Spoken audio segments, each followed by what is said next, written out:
నమస్తే సార్. రా అమ్మా, కూర్చో. చెప్పమ్మా, ఏంటి problem? How can I help you? Next week నాకి నా గర్ల్ ఫ్రెండ్కి పెళ్ళి సార్. తనకి మా అమ్మకి అస్సలు పడదు సార్. పెళ్ళి అయ్యాక నా భార్యకి మా అమ్మకి ఏ గొడవ జరగకుండా మీరే మంచి అడ్వైస్ ఇవ్వాలి సార్. అసలు నువ్వేం చేస్తావు? నీ పేరు మీద ఏదైనా ప్రాపర్టీస్ ఉన్నాయా?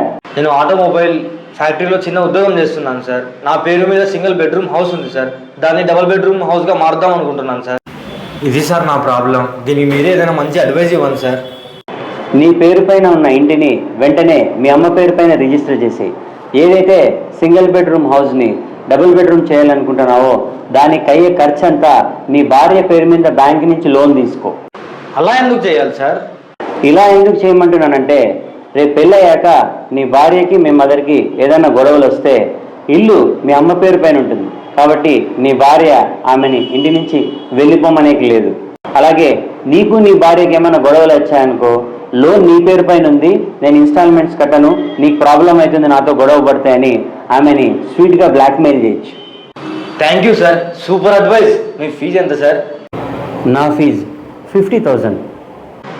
ఇంత చిన్న అడ్వైస్కి 50,000 ఫీజు ఏంటి సార్? చూడమ్మా, నేను నీకు ఇచ్చిన అడ్వైస్ కాదు, మనశ్శాంతి. ఈరోజు డేట్లో మనశ్శాంతి దొరకడం చాలా కష్టం. అందుకే అది చాలా కాస్ట్లీ.